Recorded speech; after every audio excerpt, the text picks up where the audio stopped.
September 12th, 1983. Wyoming, Ohio.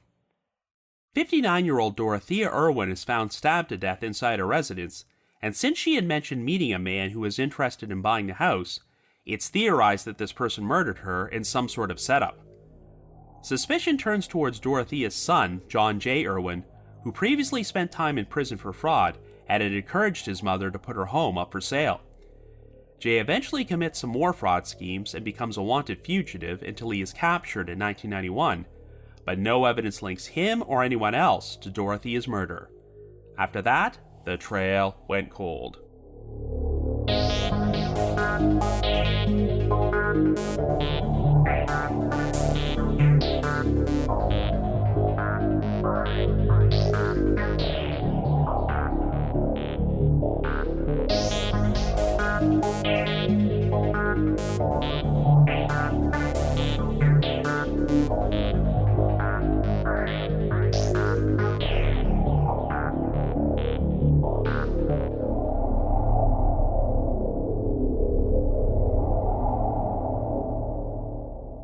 Hello everyone, and welcome to our latest episode of The Trail Went Cold. I'm your host Robin Warder, and today we're going to be exploring a cold case which was featured on Unsolved Mysteries, the 1983 murder of Dorothea Irwin. Unfortunately, this is one of those dreaded Unsolved Mysteries segments which is currently not available for viewing on the show's official FilmRise channel on Amazon Prime or YouTube. In fact, the victim was not even the primary focus of the original segment, as the authorities were hoping to capture Dorothea's fugitive son, John James Irwin, nicknamed Jay. However, he was not actually wanted for killing his mother, as he was a career con artist who had spent his life in and out of prison for a number of fraud and embezzlement schemes, and Jay once again had an active arrest warrant for some financial crimes he committed after Dorothea's murder. At the time of her death, Dorothea had been residing in Florida, but at her son's insistence, she traveled back to Ohio to sell the family home. Dorothea wound up being killed shortly after she arrived, and it's believed that her killer posed as a potential buyer in order to gain access to her house. Since Jay refused to cooperate with the police investigation and became a fugitive a few years later, it's definitely tempting to believe that he was involved in his mother's murder, but it's unclear if he was out of state and still in Florida on the night of her death. Of course, this doesn't rule out the possibility of a murder for hire, but at no point did law enforcement formally name him as a suspect, as they said they only wanted to question him in relation to the crime, and never did uncover enough evidence to implicate him. Jay's life story is a pretty crazy one that is worth sharing here, and while he was eventually caught and served time for his other crimes, Dorothea's murder is still unsolved. So in this episode, we're going to try and determine if Jay had a hand in the crime, or if her death was completely unrelated to his other schemes. However, before we get started, just a quick reminder that The Trail Went Cold is a weekly podcast, which is currently available for download on several platforms, including Apple Podcasts, Spotify, YouTube Music, Amazon Music, Podcast Addict, and more. So if you like this podcast, be sure to subscribe to it, and please leave us a rating or review on any of those sites to help spread the word and garner us more exposure. The Trail Went Cold is on Patreon, so if you would like to learn how to support the show, please visit our page at patreon.com/thetrailwentcold. For as little as $1 a month, you can garner access to exclusive rewards, including stickers and thank you cards, early access to episodes, and bonus content, as our Patreon page has nearly 80 exclusive bonus episodes in our archives, which are not available on a regular feed. So with all that out of the way, let us now delve into the murder of Dorothea Irwin.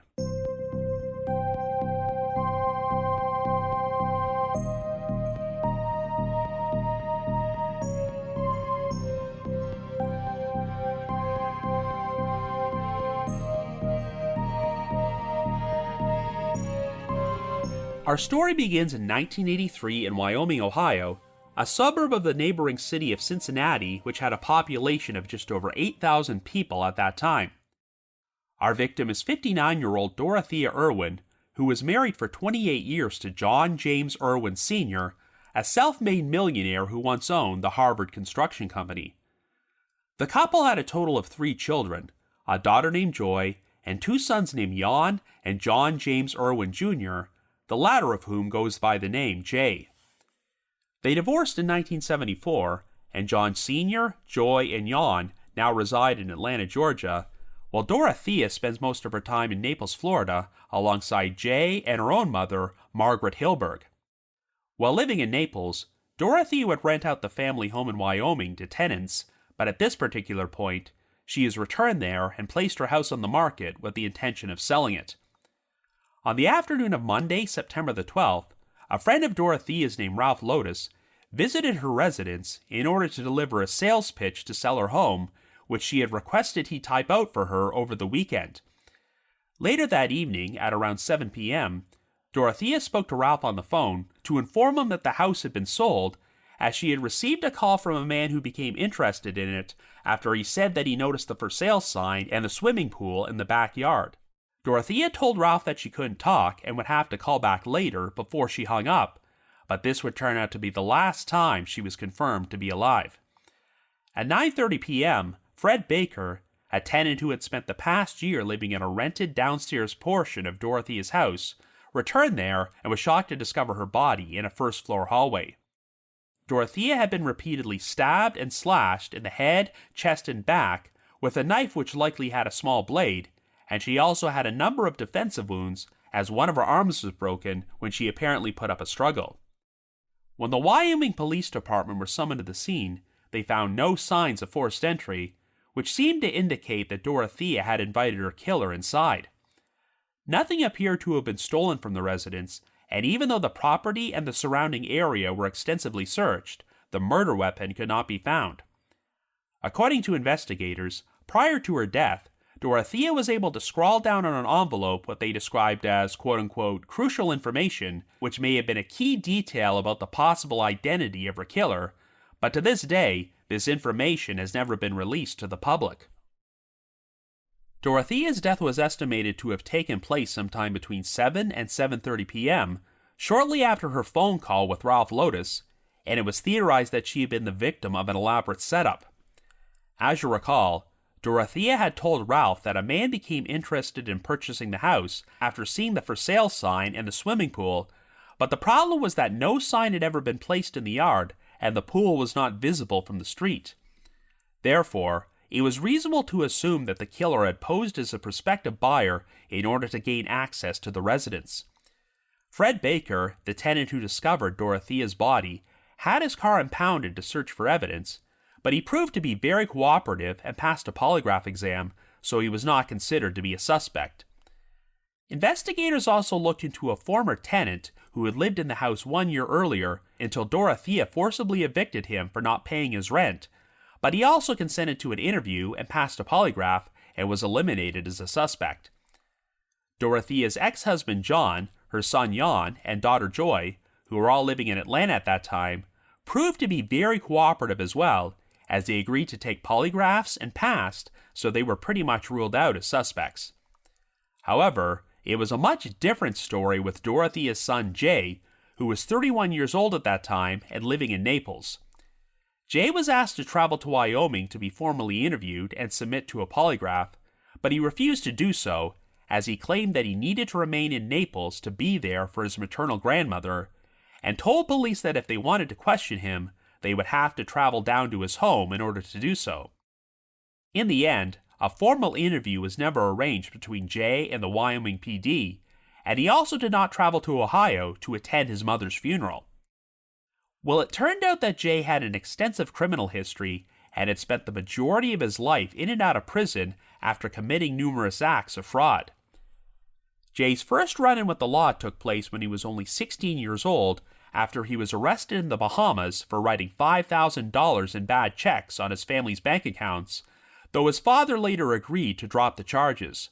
When he turned 18, he joined the United States Army and was briefly stationed at Fort Ord in California, but he wound up being discharged after Army officials reported that Jay was a pathological liar who liked to write bad checks, misrepresent himself, and impersonate others. On January the 9th, 1972, at age 19, Jay made the news after he was arrested for cashing $75,000 worth of bad checks over one 6-month period. At the time, he was wanted in 7 states and the West Indies, and these bad checks had allowed Jay to charter an executive jet in order to travel to the Caribbean, as well as rent limousines and skip out on a number of hotel bills. On January the 23rd, Jay was being held in the Hamilton County Jail in Cincinnati when he managed to escape by using a most unconventional method. He borrowed a pair of eyeglasses belonging to another prisoner who was posting a $50 bond, pretended to be him, and then walked out the facility's front door without arousing any suspicion. Believe it or not, the jail did not even notice that Jay was missing until he phoned the Cincinnati Enquirer the following day to brag about his escape. Jay agreed to surrender himself to the authorities 3 days later, and in March, he entered a plea of not guilty by reason of insanity to 4 embezzlement charges. Even though Jay had committed a slew of felonies, it was rumored that his father had paid thousands of dollars in restitution to the people Jay bilked, which may have been why he was only indicted on 4 charges. After Jay entered his insanity plea, Hamilton County Common Pleas Court Judge Robert V. Wood ordered him to be sent to the Lima State Hospital so that psychiatrists could determine if Jay was sane at the time he committed the crimes, as well as sane enough to stand trial. Well, a few months later, Jay decided to withdraw his insanity plea and instead pled guilty to all 4 charges, so Judge Wood imposed a sentence of 5 years probation on the condition that Jay commit himself to Longview State Hospital and remained there until he was officially discharged. Jay soon earned the privilege of receiving weekend passes in order to visit relatives, and he was eventually allowed to stay with them on the condition that he returned to the hospital for weekly evaluations. But by April of 1973, Jay had stopped attending his evaluations and could not be found, so the hospital contacted the county probation department to report him as an escapee. 2 weeks later, Jay surrendered to the authorities and was examined by a court-appointed psychiatrist who classified him as, quote-unquote, legally sane but morally insane. His probation was subsequently revoked, and Jay was sent to the Lebanon Correctional Institution, where he would serve a 3 to 22-year sentence on the original embezzlement charges. During this time period, Jay's parents announced that they were divorcing, and while he was in prison, Jay supposedly told people that he was going to assist his mother with having his father killed. But before this claim could be investigated, Jay managed to pull off another escape. He had been assigned to be a file clerk at one of the prison's offices, and on December the 17th, 1973, he broke into a secretary's desk to steal bank transfer documents and an electric typewriter head. He then used these materials to forge a gate pass, which allowed him to access the minimum security area of the prison, and he used this forged pass to check himself out of the facility and simply walked away. For nearly 2 years following his escape, Jay was able to travel the world and visit a number of different countries where he practiced law and got involved in some land schemes. In fact, during his time on the run, Jay would sometimes make collect phone calls to the warden at the Lebanon Correctional Institution, who would usually agree to accept the charges so that he could try and convince Jay to turn himself in. Well, in October of 1975, Jay finally agreed to stop running and surrendered himself to federal agents at the Mexico-Arizona border, where they discovered that he was carrying fake passports from 4 different countries. He was then sent to a federal prison in Texas to finish serving his original sentence, and in 1979, Jay was paroled after being granted an early release for good behavior. However, it wasn't long before Jay found himself in legal trouble yet again, as he used a bad check to purchase a motorhome in Michigan. He was later tracked down and arrested in Tijuana, Mexico, before he was thrown back in prison, though he only wound up serving a few months until he was released again. Jay then decided to relocate to Naples, Florida, in order to reconnect with his maternal grandmother, Margaret Hilberg, and he began a number of business ventures there, including 2 cab companies and a toxic waste disposal business called Wynn Enterprises Incorporated. Jay started the business after receiving a $20,000 loan from his mother, but when he failed to repay it, Dorothea filed a lawsuit against him. Well, it would turn out that Jay had forged around $70,000 in checks that were made payable to Wynn Enterprises and drawn them from his mother's bank account, so in October of 1980, he was convicted on forgery charges and wound up serving 10 more months in prison. Following his release, Jay returned to Naples in hopes of starting a new business again, and he managed to convince his grandmother Margaret to invest in it. Not only that, but Margaret also agreed to make Jay the co-signer on all of her bank accounts, which gave him access to her life savings of over $500,000. This caused some friction between Jay and Dorothea, who did not trust him with her mother's money, but Jay assured her that everything was on the level. And remarkably, he somehow managed to convince Dorothea to sell their family home in Wyoming and invest the proceeds into his business. Dorothea returned to Wyoming in August of 1983 in order to begin the process of selling the house, but of course, she wound up being murdered there only a few weeks later.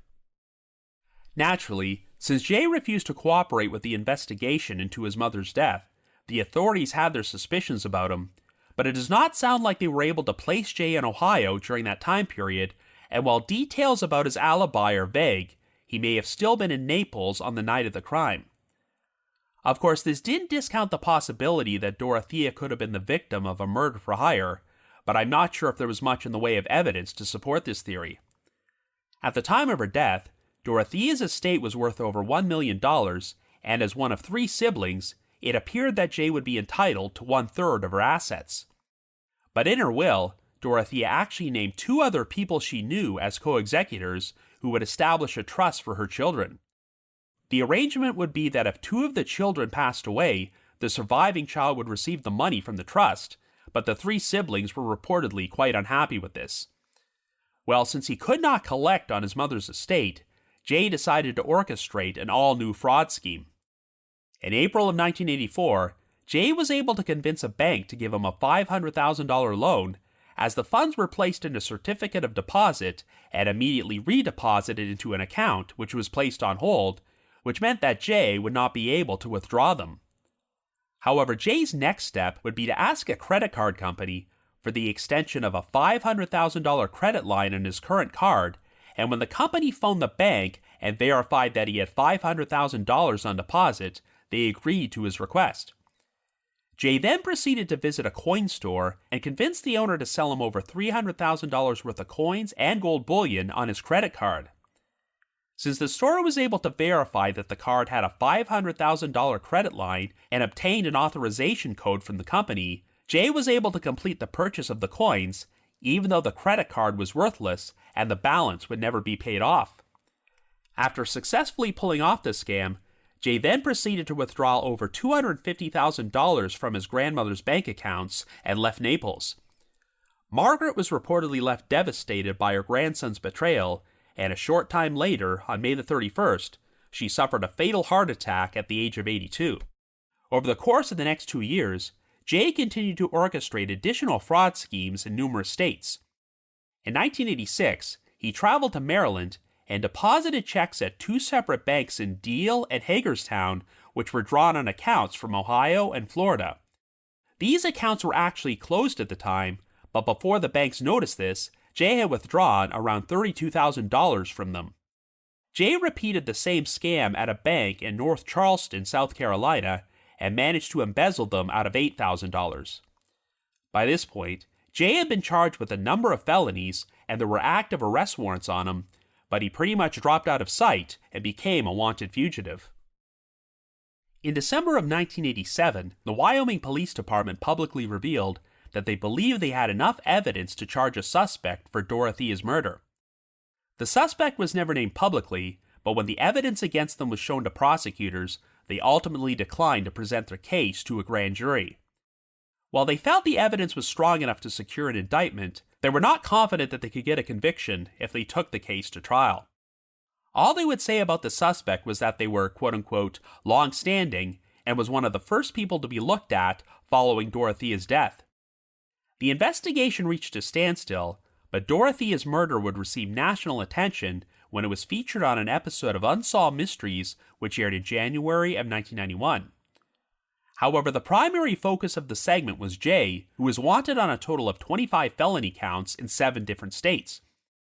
They were all in relation to his fraud and embezzlement schemes, and while no charges have been filed against Jay in relation to his mother's murder, investigators still wanted to track him down and question him about it.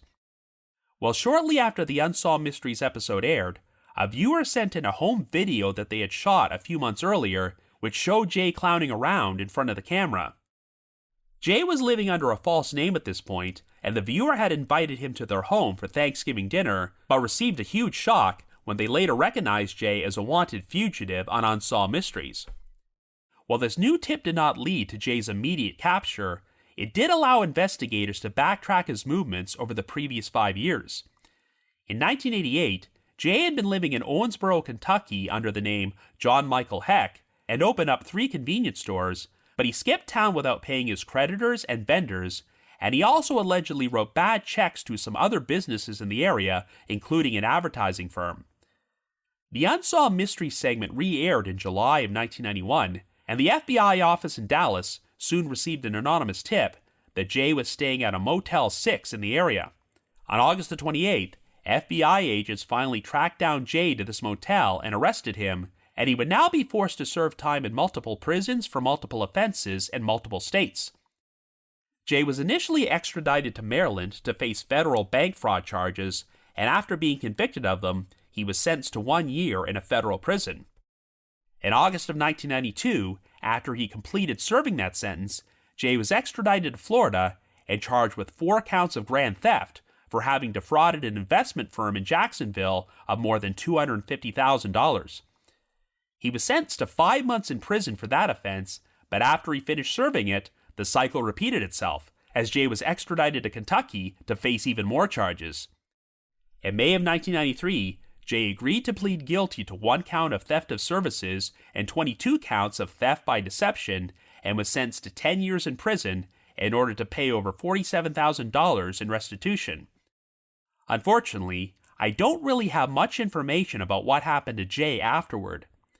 It is believed that he was eventually released on parole, but I can't be 100% certain, and I have no idea of Jay's current whereabouts or if he's even still alive today.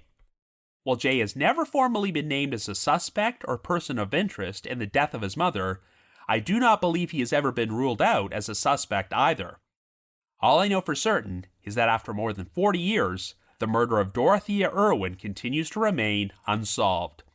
So I guess you could say, the trail went cold.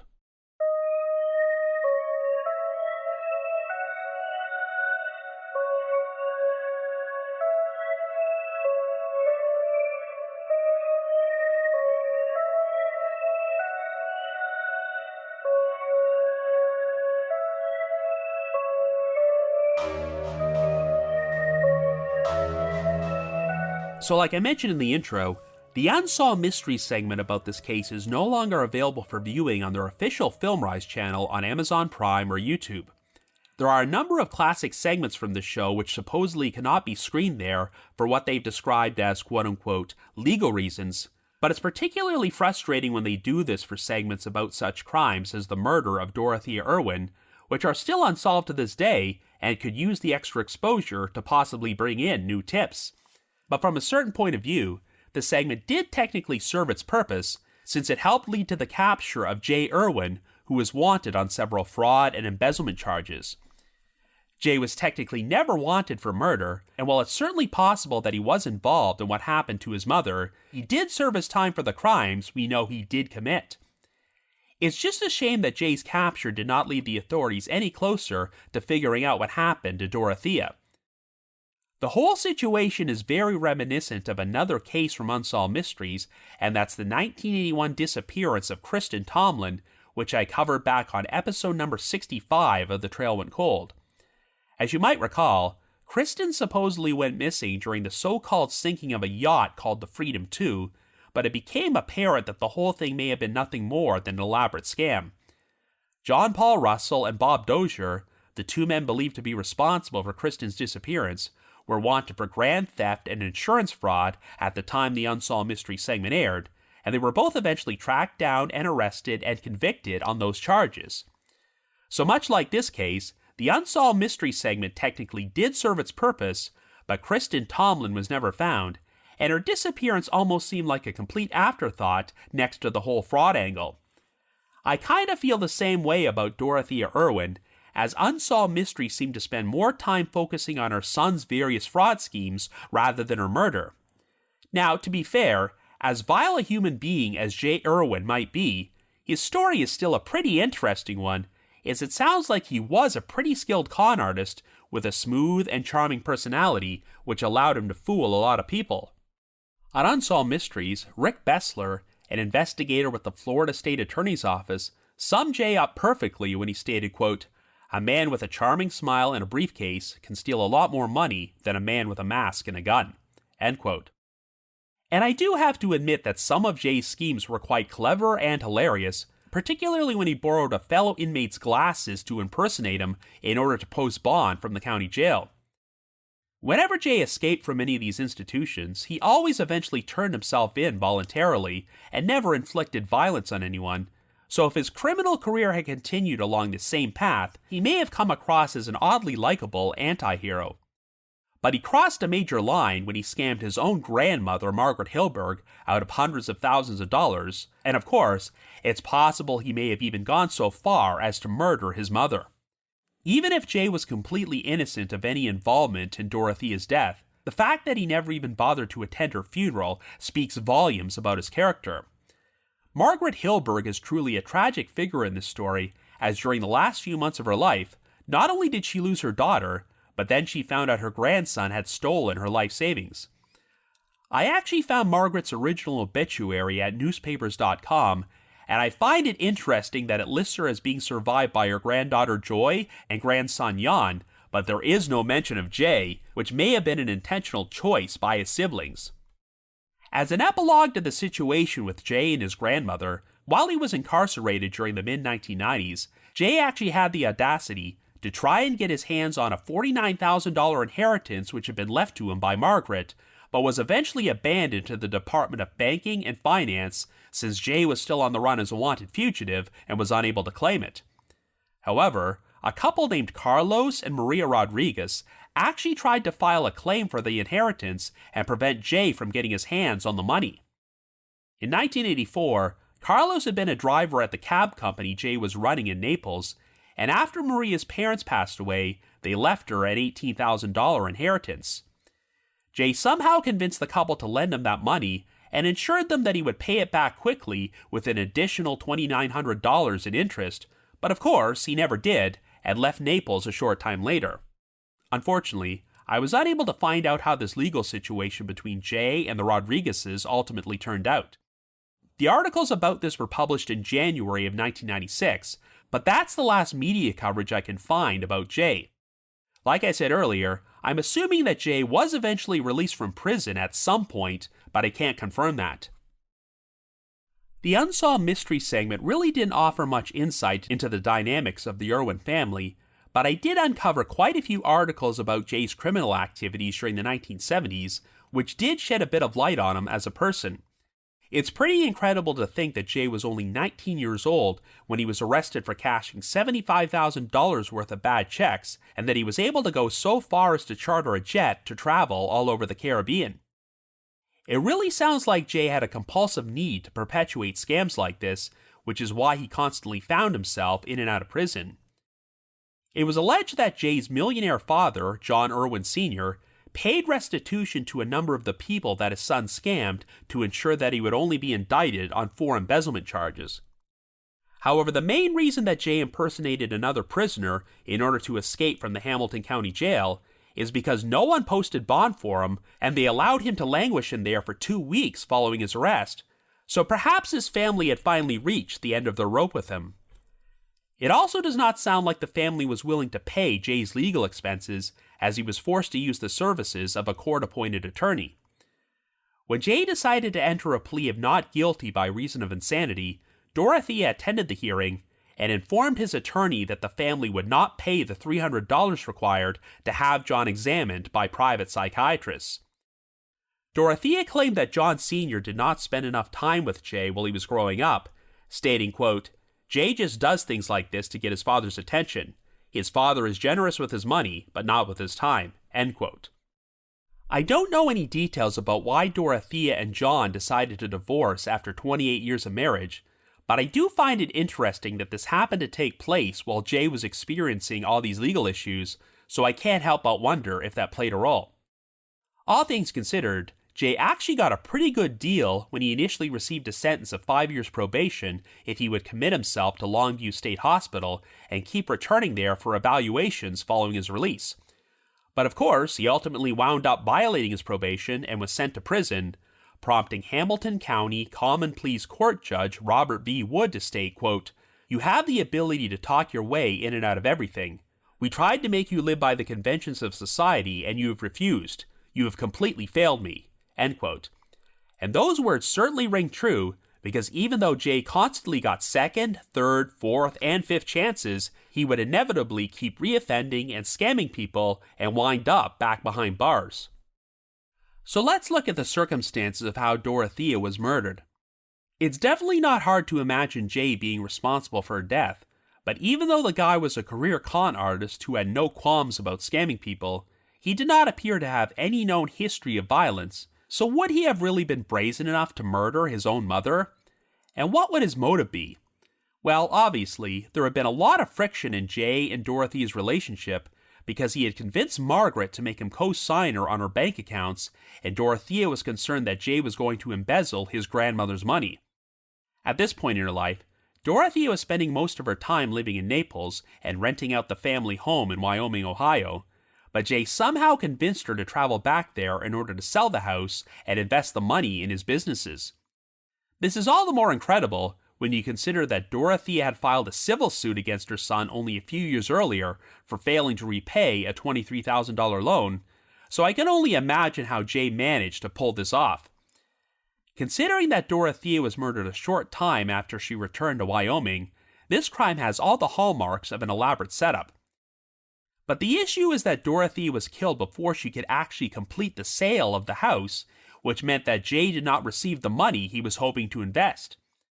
I suppose it's possible that Jay's plan was to kill his mother all along so that he could inherit his share of Dorothea's $1 million estate, which meant that her selling the house was not even necessary. Of course, it turned out that Dorothea had placed all of her money in a trust, which would not be paid out to her 3 children until 2 of them were deceased and there was only 1 surviving child left, but I do not believe Jay or his siblings knew about this beforehand, as they were quite unhappy with the whole arrangement.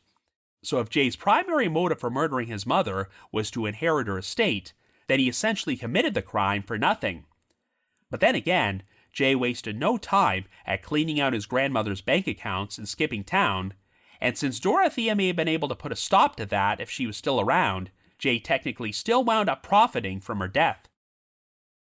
Now, obviously, the biggest obstacle against pinning this crime on Jay is that Wyoming is located nearly 1,100 miles away from Naples, where Jay was residing at the time. It does not sound like investigators were able to prove that Jay was in Wyoming on the night Dorothea was killed, but they never conclusively stated that he had an airtight alibi either. In the September 21st, 1983 edition of the Cincinnati Enquirer, it was reported that Jay was the only member of Dorothea's immediate family who would not travel to Ohio for an interview and polygraph exam, which could have conceivably cleared him of any suspicion. But Wyoming Police Chief Robert Hess stopped short of saying that Jay was refusing to cooperate, stating, quote, "I can't say that. What he has told us is that he believes his place is down there with his grandmother," end quote. Hess also stated that Jay was no more a suspect in his mother's murder than any other person, and that he was, quote-unquote, certain that Jay was not in the Cincinnati area on the night of Dorothea's murder. But it's still unclear if there was anyone who could confirm if Jay was in Florida that night and provide him with an alibi. Of course, even if Jay's whereabouts were accounted for, that does rule out the possibility of him orchestrating a murder for hire and getting someone else to kill his mother. But I have to acknowledge that the crime seemed awfully personal, as Dorothea was brutally stabbed and slashed multiple times, and one of her arms was broken, and you'd assume that a contract killing would involve a simpler and cleaner method, such as Dorothea being shot. What does seem apparent is that Dorothea was killed by someone who was posing as a potential buyer for her home. The last known person to communicate with Dorothea was her friend Ralph Lotus, who spoke to her on the phone at around 7 p.m. on the night of the murder. Dorothea told Ralph that she had sold the home, but she could not talk anymore and would call back later, which would seem to imply that her buyer was planning to show up very soon. Dorothea's tenant at the house, Fred Baker, discovered her body at 9:30 p.m., and it was estimated that she had been dead for at least 2 hours at that point, so she was likely killed a very short time after her final call. During my searches of newspapers.com, I discovered an article from the Cincinnati Enquirer which stated that the house had recently been listed with the company Sibsey Klein Realtors, and while Martha Keller, the agent who secured the listing, refused to discuss details of the real estate contract for the house, she did confirm that it expired on September the 1st, just under 2 weeks before the murder, and was not renewed. On the morning of the murder, Ralph Lotus had also delivered Dorothea a sales pitch she was planning to use to sell her home, so the implication seems to be that Dorothea hoped to complete a private one-on-one sale with a buyer without going through an agent. According to Ralph, Dorothea told him that she had been contacted by a man who said he became interested after seeing the for sale sign and the swimming pool in the backyard, but the story did not ring true since there was no for sale sign on display outside the house at that time and the pool was not visible from the street. I get the impression that Dorothea only spoke with this man over the phone and had not yet met with him face to face, but I'm guessing they made some sort of verbal agreement since Dorothea told Ralph the house had been sold. And if this man showed up there that night to complete the sale, Dorothea would have invited him inside, and this would explain the lack of forced entry. Now, it's unclear to me if police checked Dorothea's phone records to see where these calls from the alleged buyer may have originated from, but if they learned this information, they never said so. I suppose my biggest issue with the idea of Jay committing the murder himself is that there would be no reason for him to go through this entire ruse of pretending to be a buyer, since he simply could have shown up at the house and his mother would have let him in.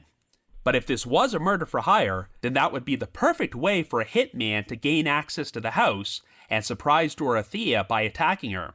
Dorothea had only been in Wyoming for a few weeks, and there was no visible for sale sign outside the residence, and while I'm not sure how widespread the listing was from Sibsey Klein Realtors, there may have been only a limited amount of people who were even aware the house was for sale.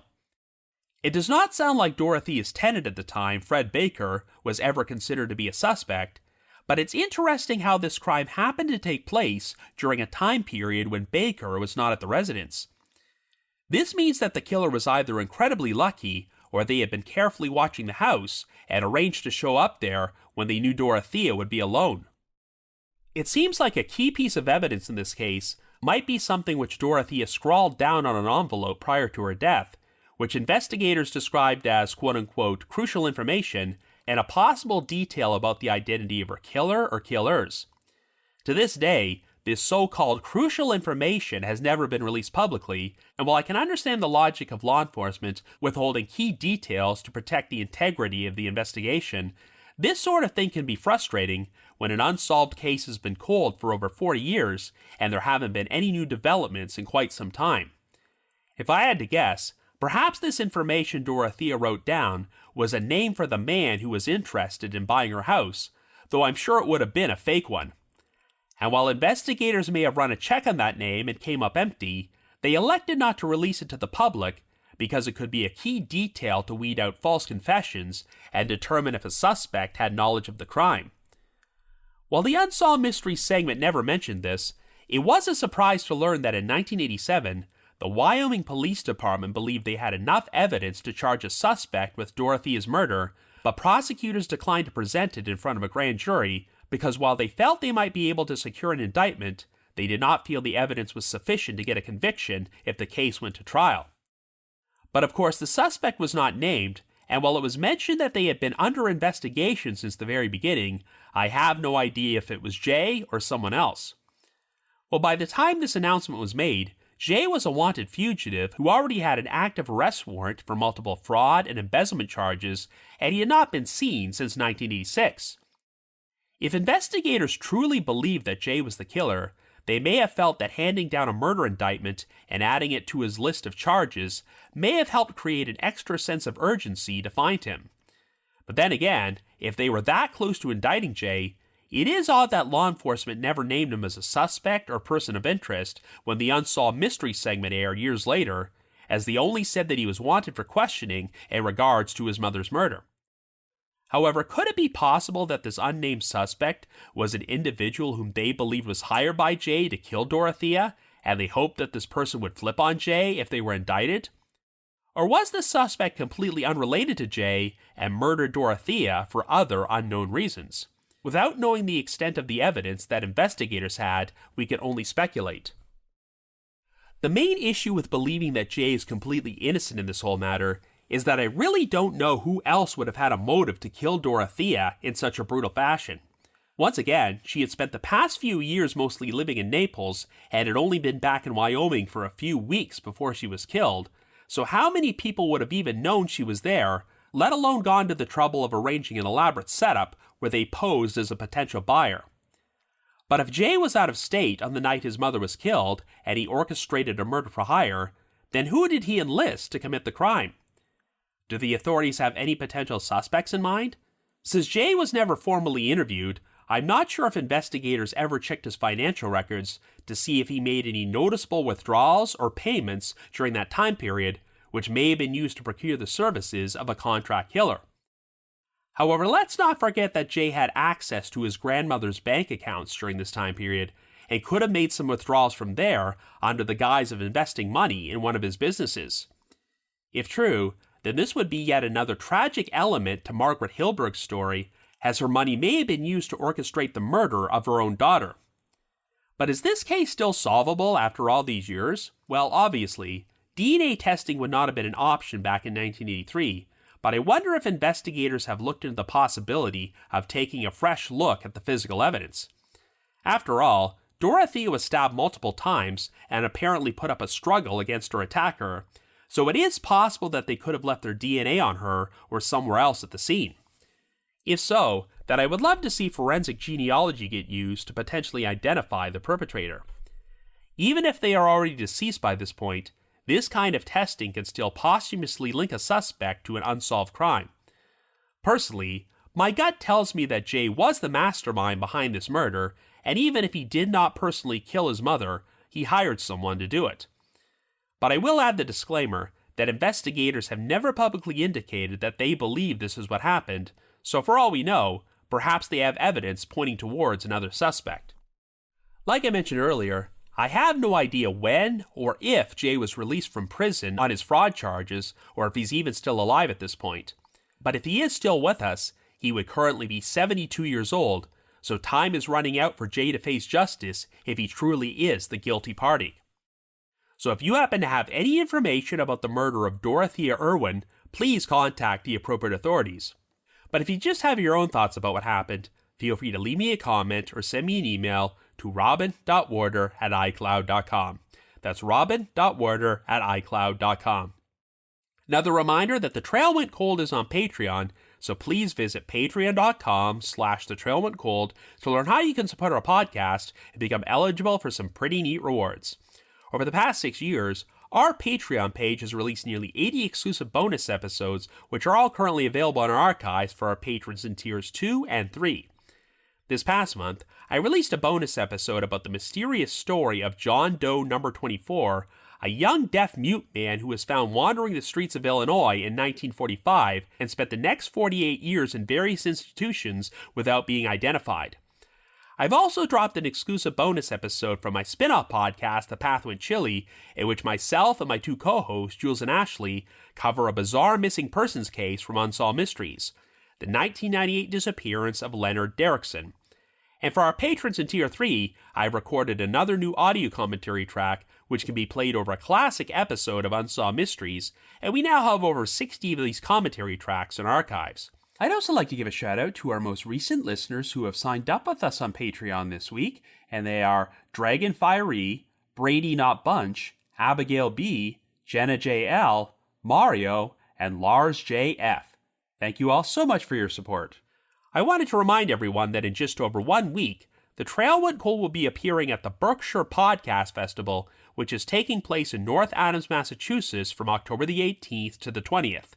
It's being organized by Josh Hallmark of the True Crime Bullshit podcast and will feature a number of high-profile shows, including yours truly. There's still time to purchase tickets, so if you'd like to do so, please visit their website, berkshirepodcastfestival.com, and use our specialized promo code, COLD2024, to get a 35% discount on tickets. That's BerkshirePodcastFestival.com and use the promo code COLD2024 to get a 35% discount. I just wanted to give a shout out to my supporters at the Unsolved Mysteries message board at the Sitcoms Online forum and the Unresolved Mysteries subreddit. I need to provide a big thanks to Miguel Foote, who edits and assembles this podcast together for me, and Vince Nitro, who composes the eerie music you hear on every episode.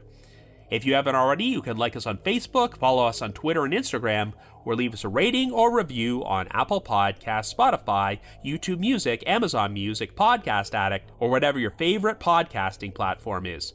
So have yourselves a great week and join us next Wednesday for another brand new episode of The Trail Went Cold.